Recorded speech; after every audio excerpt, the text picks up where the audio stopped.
갈라디아서. 다른 복음은 없다.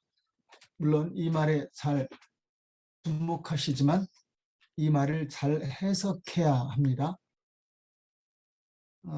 다른 것 필요하나 그러나 복음의 역할에 있어서는 복음만 있으면 된다.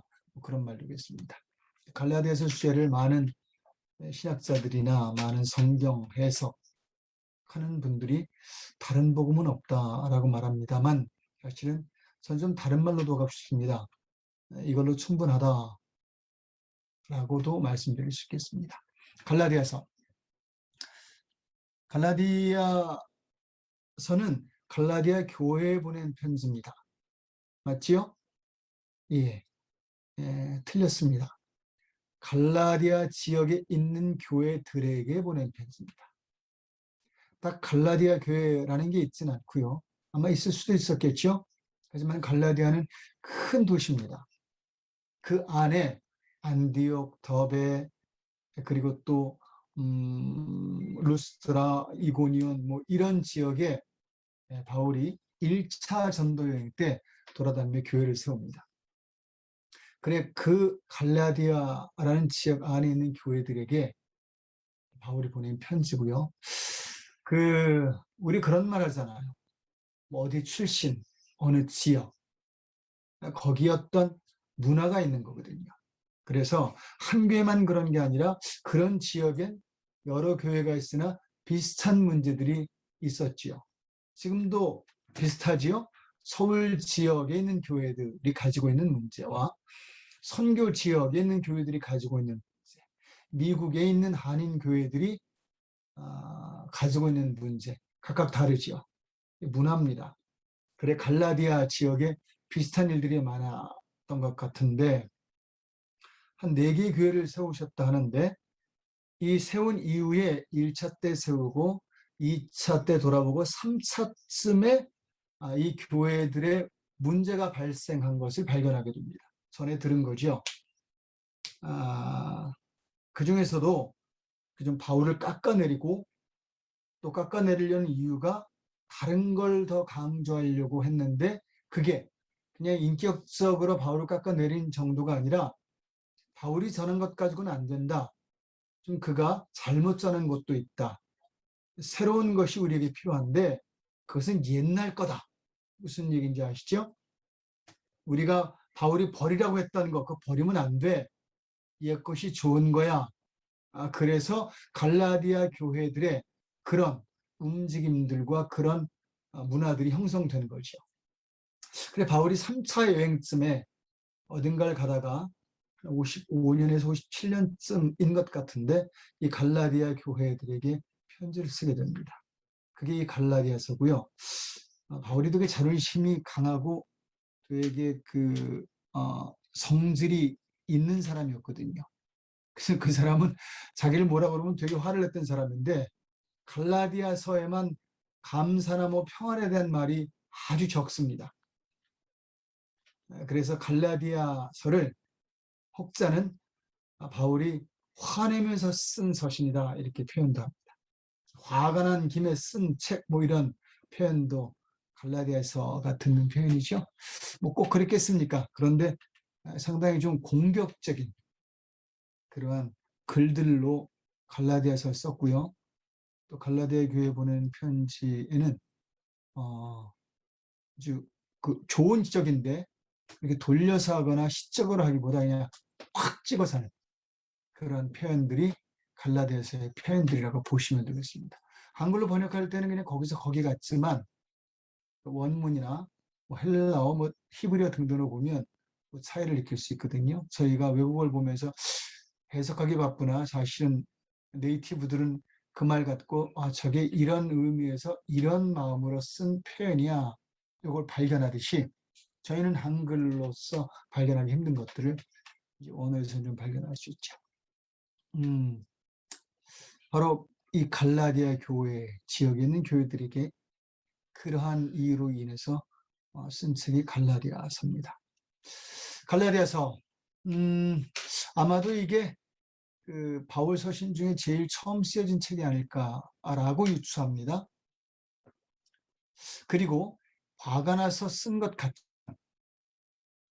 그래서 그런지 문장이 다이렉트, 돌려 말하지 않으면서 정확히 우리에게 구약과 신약의 상관관계를 알려준 책입니다. 바울은 물론 구약에 정통한 사람이었어요. 구약 학자였거든요. 지금으로 말하면 뭐 구약학 교수 정도 됐을 거예요. 그래 구약에 나타난 많은 말씀들을 신약에 굉장히 많이 인용 내지는 잘 해석해서 쓴 게 바울입니다. 그래 바울 서신이 가치가 있다는 거고요.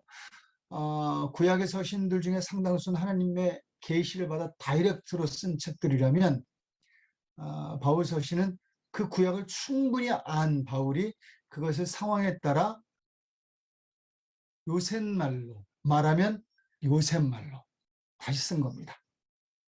지금의 말로 다시 재해석해서 쓴 책이라 계시받아 썼다기보다 해석해서 쓴 책으로 해석서입니다. 그중에서도 갈라디아서는 큰 그림으로 구약에서 주장하는 것과 신약에서 주장하는 것의 상관성이 뭐냐를 정확히 알려준 책입니다. 꼭은 아니지만 구약은 율법, 법칙, 규례 이렇게 보면 신약은 복음, 구원, 은혜 뭐 이렇게 표현하잖아요. 그렇게 보고 이 두 개의 상관성을 정확히 우리에게 알려준 책입니다. 여기에 이제 반전이 있죠. 처음엔 맞아 그랬다, 아니야 그랬다, 맞아가 있거든요. 그 얘기를 이제 여러분과 함께 하렵니다. 자, 그래 이미 여러분에게 충분히 설명한 것 같으나 갈라디아서를 쓴 목적이 있습니다. 그것은 충분하다라는 걸 말하고 싶었어요.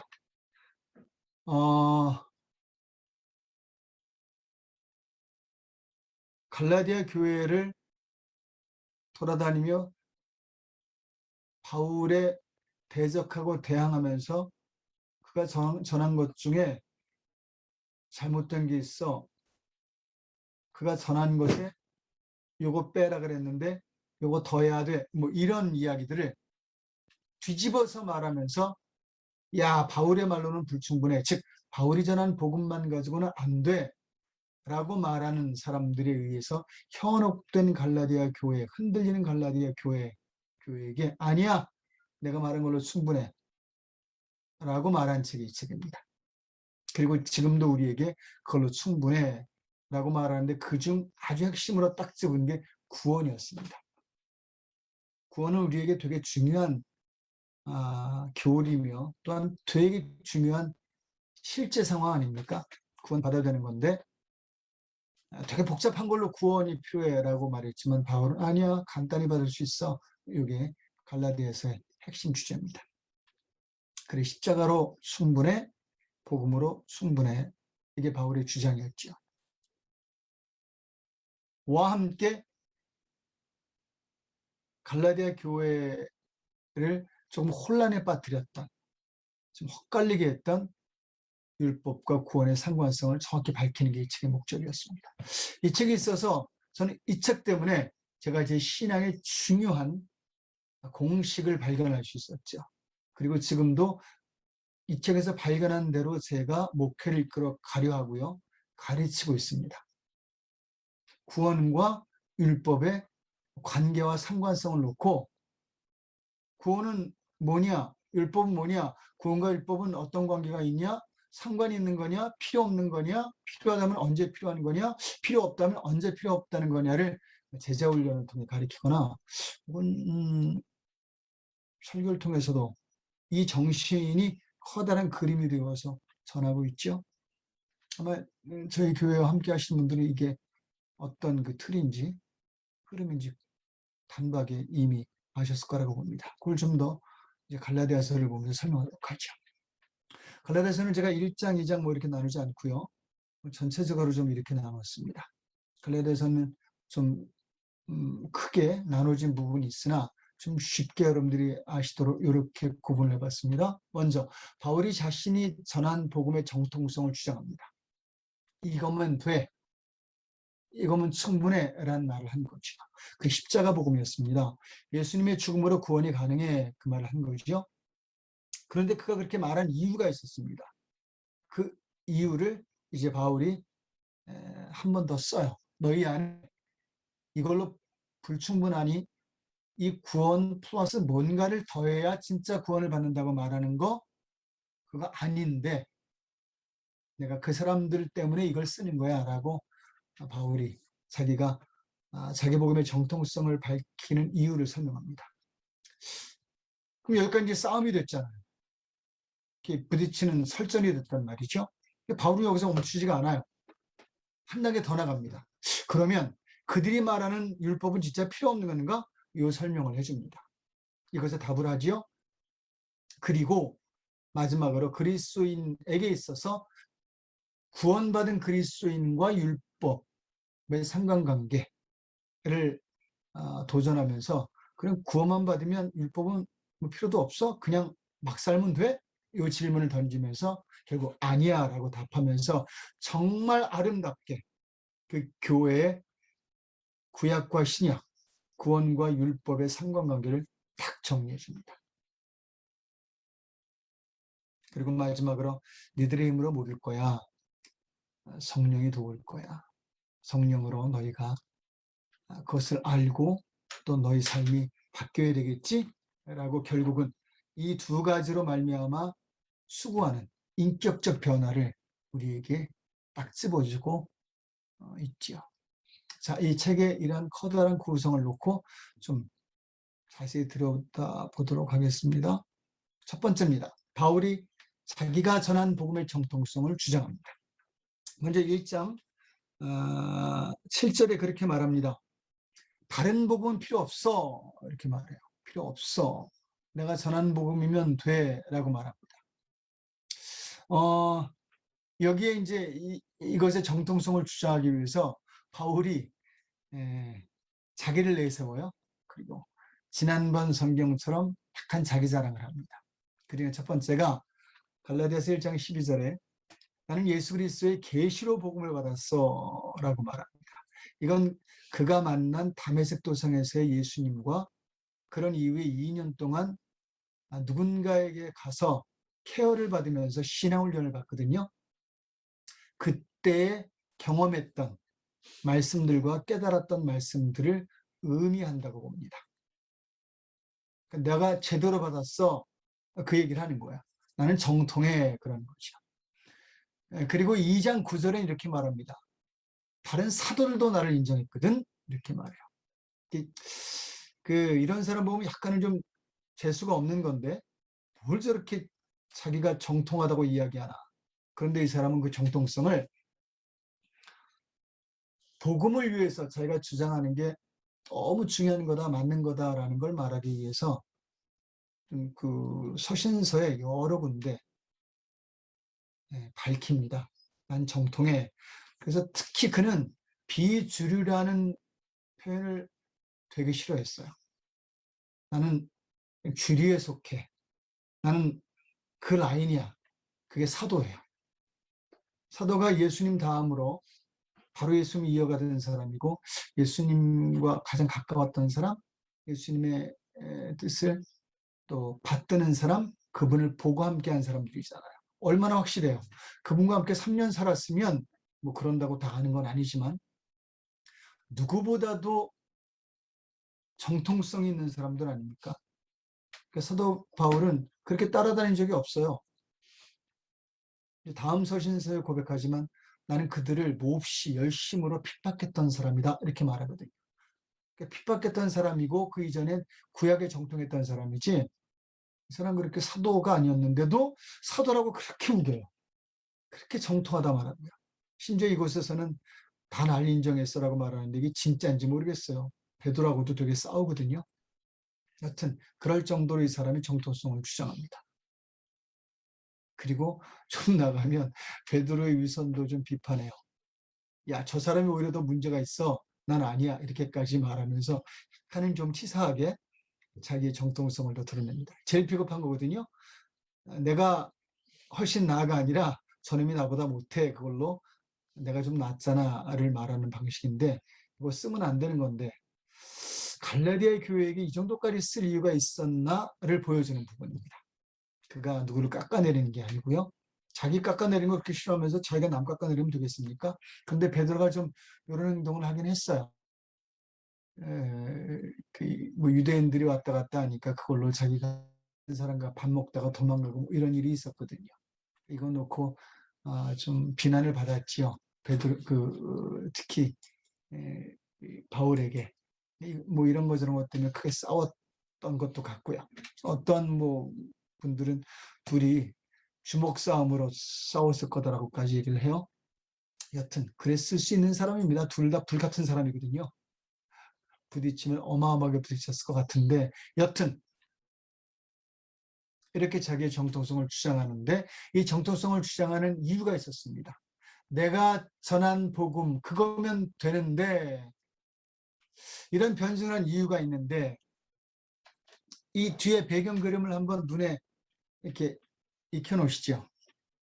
이 경찰관인데 앞에 있는 사람이 경찰관이 아마 누군가 집회를 하는데 법에는 어긋난 집회를 하는 것 같아요. 그런데 같은 모자를 쓰고 이렇게 옆에 이렇게 머리가 다 이렇게 길게 나오는 사람들이 지금 뭔가 항의를 하고 뭐 좀 싸움을 걸고 있는 듯합니다. 이런 사진이 되게 많아요. 한번 눈에 익혀 두시고요. 자, 이런 변증을 왜 했나? 그 이유는 갈라디아 지역에 이게 어떻게 봐야 되나요? 어디서 왔는지 몰라요. 방문자가 있었습니다. 그 방문자들이 어디서 왔는지 모르나 아마도 예루살렘 교회에서 왔을 수도 있다고 말합니다. 굉장한 열심이죠. 아니면 주변에서 믿기 시작한 개종한 유대인들이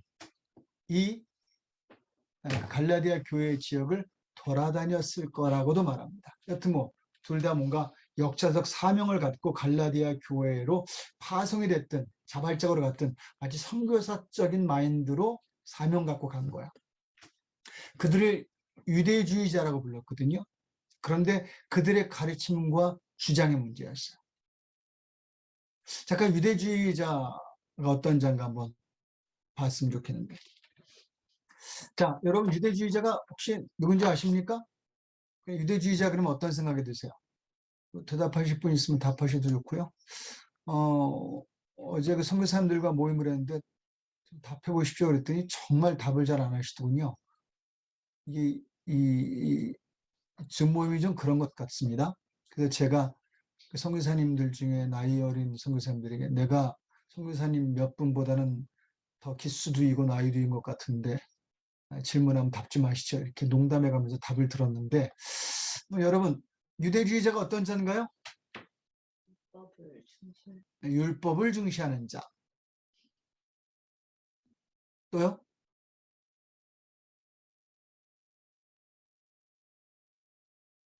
됐습니까?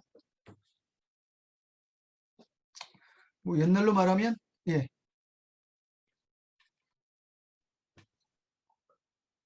선민사상이 네, 그거죠. 선민사상. 선민사상이 있었던 사람들이고요. 바리새인들이었고 지금은 레위인 바리새인의 계열에 또 이 사상에 합류한 사람들까지를 말하는데 예전에는 뭐 바리새인 뭐 혹은 뭐 누구의 후손 이렇게 붙였지만 현대에서는 이 사람들을 하레디라고 부릅니다. 이스라엘 백성들도 치를 떠는 사람들이에요. 아주 극보수 지킴주의자들입니다. 완전 보수인데 우리는 이제 뭐라고 말하면 이런 말씀 안 되지만 그렇게 말하잖아요. 아우 뭐 꼴통 이런 말 하죠. 그런 사람에 속하는 거야. 이 사람들은 그 국가에서 병역의 의무나 노동의 의무에서 제외시킵니다. 그리고 이들에게는 국가에서 11조라는 돈으로 이들을 서포트해요. 이들이 그런 돈을 국회에서 더 많이 가져가려고 굉장한 싸움을 하는 사람들이고요. 놀고 먹는 사람들로 해서 이스라엘 사람들도 이 사람들이 지나가면 우리가 열심히 낸 돈 가지고 거저 먹는 사람들, 아무 일도 안 하는 사람들로 이스라엘 지역에서는 다른 지역과 틀리게 정치인보다 더 욕먹는 사람들이 이 사람들이에요. 하레드라는 사람들인데, 그럼 하나 얘기를 해드릴까요? 이 사람들은 여자의 기도는 하나님이 안 듣는다고 주장해요. 여러분들은 유대인이 아니어서 감사하십시오. 하나님이 여자라도 기도를 들으십니다. 할렐루야. 두 번째, 여자는 성직자가 되면, 리더가 되면 안 된다고 주장합니다. 그리고 굉장한 차별이 있어서 이방인은 그래도 그냥 내가 봐주는데 여자라면 옆자리에 앉지도 않고 앉히지도 않아요. 그래서 이스라엘에서는 이런 일이 자주 벌어지는데, 만약에 이 사람들 옆자리에 여자가 앉았으면요, 특히 그 여자가 이방인이라면 이스라엘 사람 아닌 거죠. 이 사람들은 비행기가 떠나는 걸 거부합니다. 그리고 여자를 다른 데 옮겨달라고 싸우는데 자기는 안 옮기고요. 왜? 내가 왜 옮기냐는 거예요. 내가 남자고 내가 권위 있는 사람인데 여자를 빨리 다른 자리로 옮겨라 라고 주장해서 몇 시간씩 딜레이가 된대요. 그럼에도 불구하고 고집을 피워서 그냥 앉은 사람은 안 간다 그러고 계속 앉아가면요, 이런 경우들이 많답니다.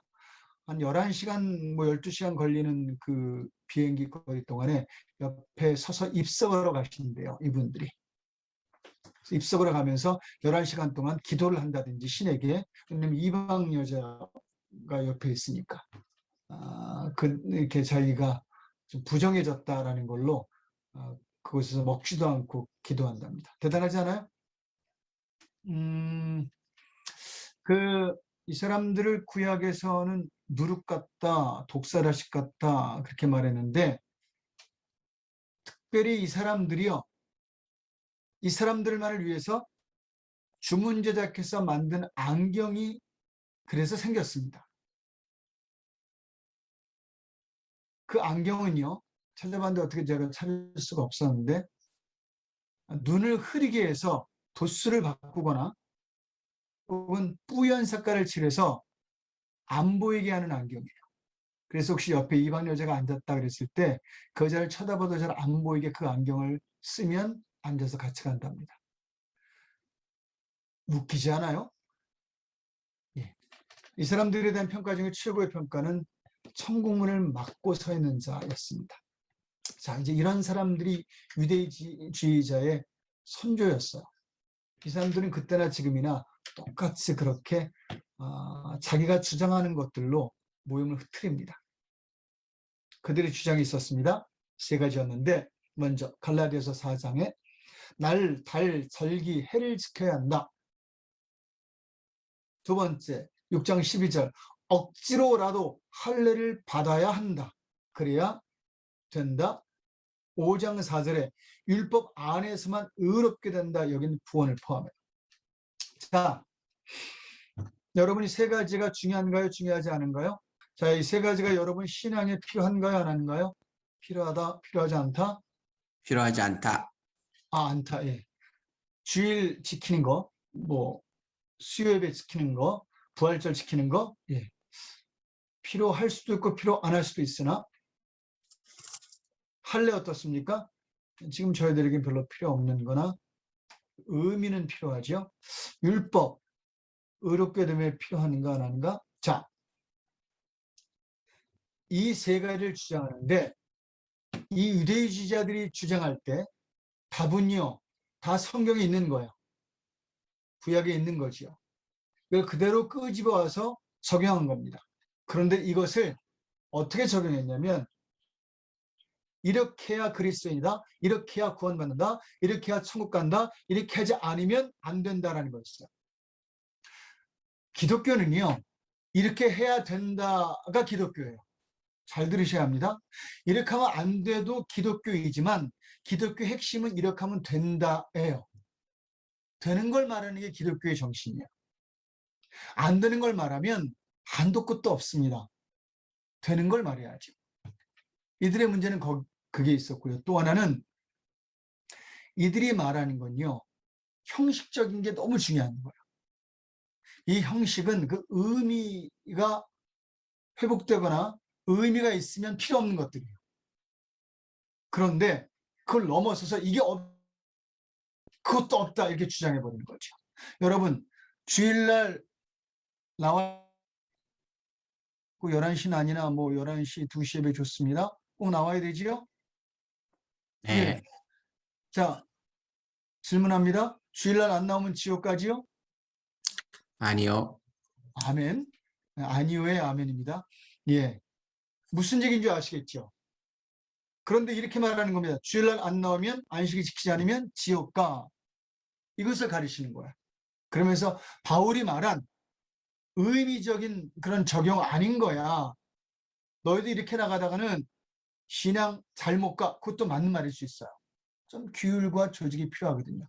그런데 그걸 너무 강조하다 보니까 그 의미보다 그 행사, 그 행위, 그게 너무 중요했던 거죠. 이렇게 유대주의적인 가르침들이 좀 미묘하긴 하나 복음을 훼손했어요. 그러다 보니 이들이 한 말은 바울을 대적하는 말들이었고요. 바울이 정통성이 없다고 말했어야 돼요. 바울이 정통성이 없다라고 이제 계속 주장하니까 바울이 이런 변증 때문에 야, 내가 얼마나 정통한데 내가 전한 복음으로 돼라고 서두에 말한 거죠. 그래 바울이 이 사람들에 대한 변론을 시작합니다. 갈라디아 2장 16절에서 20절인데 먼저 그렇게 변론합니다. 율법의 행위로 구원받는 게 아니야. 믿음으로 구원받아. 그리고 그 유명한 갈라디아서 2장에 내가 그리스도와 함께 죽었고 살았어. 그분 안에서 나는 달라졌어. 그 얘기를 하는 거예요. 그러면서 정확히 기독교 핵심을 말하는 거예요. 뭘 지키는데 기독교인의 진의를 가르는 기준이 있는 게 아니라 내가 변화되는 거. 이전과 더 나은 사람으로 하나님의 말씀하는 사람으로 달라지는 거. 사람들 속에서 이기적으로 살다가 좀 이타적으로 되는 거. 날 위해서만 사는 게 아니라 날 위해서도 사는 거. 이런 변화가 있는 삶. 내가 그래 그 이전에 죽일 것과 그리고 다시 살아야 될 것을 죽이고 살리는 삶. 이게 되게 중요한 건데 그건 그리스도로 가능한 거야. 믿음으로 가능해. 라고 이야기하는 거죠. 물론 이 안에는 율법에 필요가 들어가는 파트가 있습니다. 그게 삶의 파트지만 여튼 그가 이렇게 변론하면서 한 예를 들어요. 아브라함도 어떤 행위나 행동이나 뭐 그런 걸로 구원받고 산 게 아니야. 그가 산 건 믿음으로 살았어. 라고 말하면서 내가 전한 십자가의 복음, 그걸로 충분해. 그걸로 구원받을 수 있어. 라고 다시 한번 구원 하나만 놓고요. 그것도 기초 구원이요. 내가 하나님의 자녀가 되고 안 믿었던 내가 믿음으로 천국을 보장받는 구원을 말하는 겁니다. 그 안에서 이루어지는 삶의 모든 구원들을 일단 적어놓고요. 그리고 그걸 나중에 설명합니다. 이 사람이. 이게 바울의 굉장한 점이에요. 여기서 멈추지 않거든요. 일단 첫 번째 주장이에요. 야, 그 사람들 그 말 일단은 아니야라고 말해요.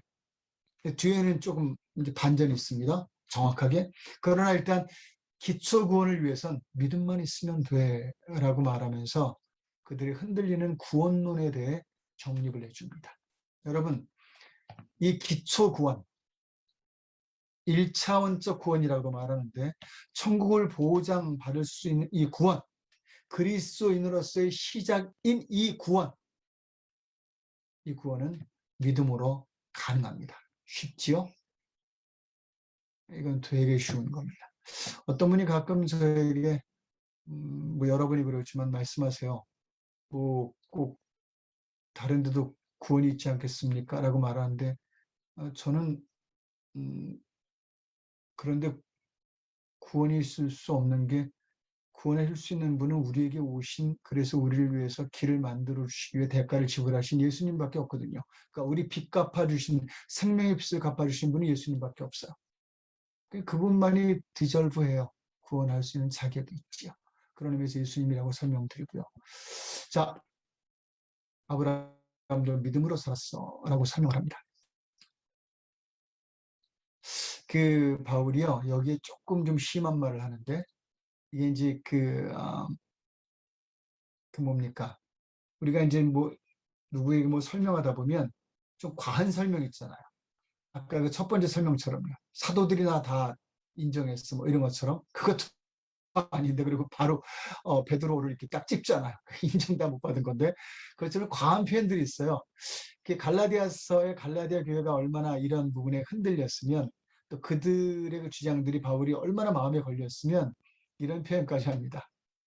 남자들만 아는 건데, 할례 칼이 더 깊이 들어가길, 이런 표현을 썼어요. 굉장히 고통스러운 그런 그 뭐라 그럴까요? 해학적인 표현입니다. 좀 끔찍한 해학적인 표현이지만, 그래서 이 성경 보시다가 이런 표현이 뭐야? 라고 했을 때, 그건 이런 해학적인 표현인 것을 좀 아시면 될 것 같습니다. 진짜 이 사람의 마음이 아니고요. 그런 거였습니다. 자, 근데 바울은 거기서 멈추지 않아요. 야, 율법 필요 없어. 날 절기 다 필요 없어. 뭐라고 말합니다. 율법으로 뭐 저기 그 구원받는 거 아니야? 라고 말을 해요. 그런데 거기 한 단계 나가서 바울이 우리에게 이 놀라운 반전과 함께 율법과 구원의 관계를 정립해줘요. 즉 구약과 신약의 관계를 정립해 주므로 구약은 필요 없다가 아니라 구약과 신약이 얼마나 관계가 깊은 건지를 알려줍니다. 그리고 그들이 주장하는 율법의 순서를 잡아줘. 야, 너희들 잘못했어. 아니야. 그런데 수순이 좀 잘못됐어. 이렇게 말해주는 거야. 그건 여기에 필요한 게 아니라 율법은 필요 없어, 거기엔. 그런데 율법은 필요할 때가 있어. 요때야 이 순서를 잡아주는 거죠. 이 기막힌 그 바울의 성경 설명서입니다. 바울은 율법의 역할을 설명하는데 한번 보겠습니다. 율법을 뭐라고 말하냐면 초등교사라고 말합니다. 초등교사라고 말하면서 이 여기서의 그 초등교사 율법은 이걸 말해요. 두 가지. 첫 번째, 바울이 설명하는 겁니다. 우리의 잘못된 걸 알려줘. 그 율법을 보면 잘못된 게 보이지. 맞지요? 여러분, 성경을 율법이라고 말할 수 있습니다. 율법 책이에요. 이 책을 보면 잘못된 게 보여요. 그런데 두 번째 역할, 이 율법을 보면 그 잘못된 걸 고칠 수 있는 길을 보여줘요. 그리고 그 잘못된 걸 고치는 방법을 알려주는데 그게 예수 그리스도의 복음이라는 거예요. 십자가 복음이라는 거죠. 그러면서 이 율법은 그런 의미에서 초등교사 역할만 하는 거야 라고 알려줘서 이 율법을 초등교사라고 설명합니다. 이 초등교육이 뭐냐, 교사가 뭐냐면요, 어렸을 때 커서 정규학교를 가기 전에 집에서 함께 했던 누굽니까? 그들에게 어린 자식을 잠깐 맡긴 그 사람들을 초등교사라고 말합니다. 그래서 이 교사는 언제든지 언제 중요한 때가 되면 벗어나야 돼요. 그가 이제 제대로 된 학교를 가거나 제대로 된 교육을 받을 때는 여기를 벗어나야 돼요. 거기까지만 인도하는 거라고 돼 있어서 고인도만 받으면 돼. 그러니까 초등교사로 구원받는 게 아니라 정규학교를 다 끝내는 게 아니라 똑같은 말이에요. 초등교사로 정규학교까지 인도를 받아야 돼. 구원이 될 때까지 좀 잘못된 것도 지적받고 그걸 해결할 수 있는 예수 그리스도까지 인도를 받는 거야 라고 말해요. 그래서 구약의 중요한 역할, 율법의 역할 한 가지 알려줍니다. 잘못된 걸 알려주고 잘못된 것을 해결할 수 있는 방법으로서의 구원의 길, 십자가 복음을 알려주지요. 구약에도 예수 그리스도에 대한 예언이 많거든요. 이걸 설명한 바울이 이제 최종적으로 아주 중요한 설명을 합니다. 함께 읽어볼까요? 시작. 구원받으면 율법과 상관없이 살아도 되나? 이건 이제 바울이 정리해 주는 거예요. 사람들이 율법에 대해서 전했는데 말이죠. 왜 헷갈리는 줄 아세요? 성경이 있거든요. 하나님이 하라 그랬거든요. 근데 이 사람들은 그걸 가져와서 이야기하니까 초신자들, 이제 믿은 지 얼마 안 된 사람들이잖아요. 그 사람들이 혼란에 빠진 거. 성경이 있네? 하나님이 하라 그랬네? 이렇게 살라 그랬네? 근데 이 사람들이 와서 말하는 거야. 이렇게 안 살면 구원 못 받아라고요. 그러니까 바울이 말한 십자가로만 구원받는 건 말이 안 돼. 우리도 그 질문 하잖아요, 자식들이. 뭐라고 질문하냐면, 어떻게 믿기만 하면 구원받아요? 착한 사람들이 더 구원받는 거 아니에요? 라고요. 근데 바울이 설명하는 거예요. 구원은 물에 빠진 것 같아서 내가 수영 못하는 사람으로 물에 빠진 것 같아서 수영 잘하는 사람이 날 구해줘야 돼. 그 사람이 날 구하다 죽었다면 바로 날 살리기 위한 희생인 거야. 그 사람의 생명으로 내가 산 거지. 이렇게 구원을 설명해요. 내가 할 수 없는 거라는 거죠. 그런데 구원받은 사람은 그걸로 됐습니까? 물에서 꺼내서 살기만 하면 돼요? 아니잖아요. 예. 바울이 그걸 설명하는 거예요.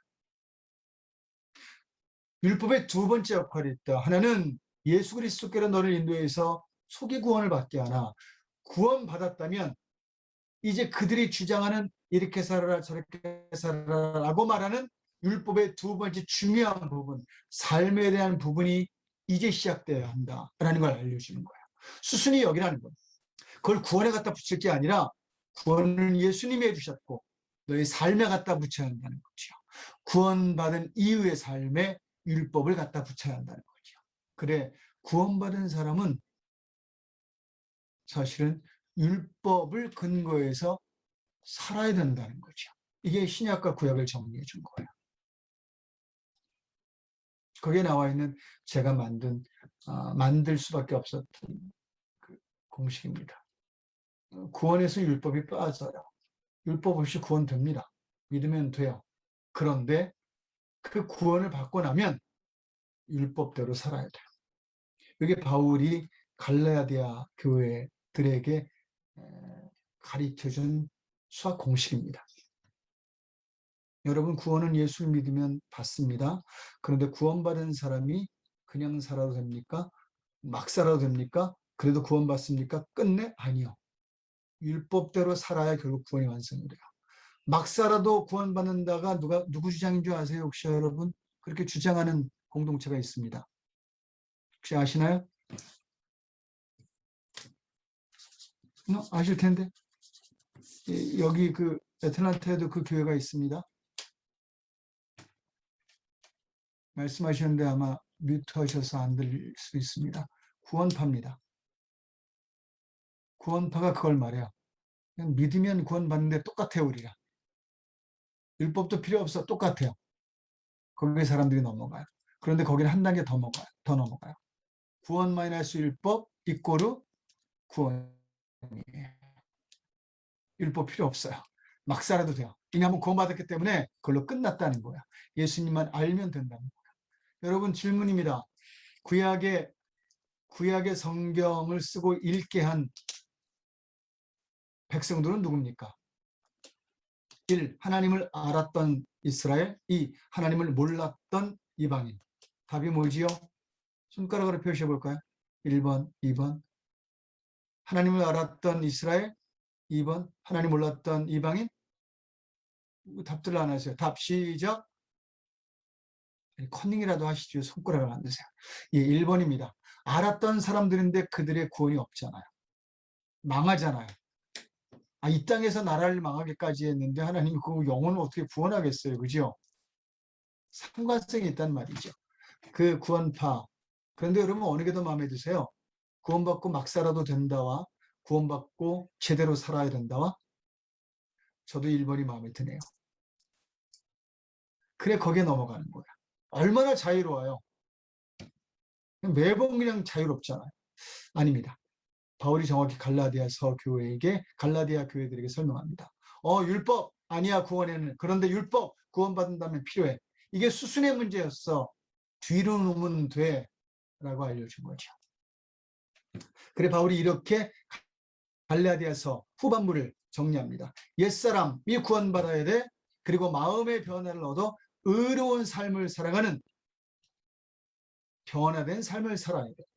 그런데 이 의로운 삶을 살아가는 이 마음의 변화는 성령으로 가능해. 그래서 그 갈라디아서의 그 유명 성령의 9가지 열매가 기록되는 겁니다.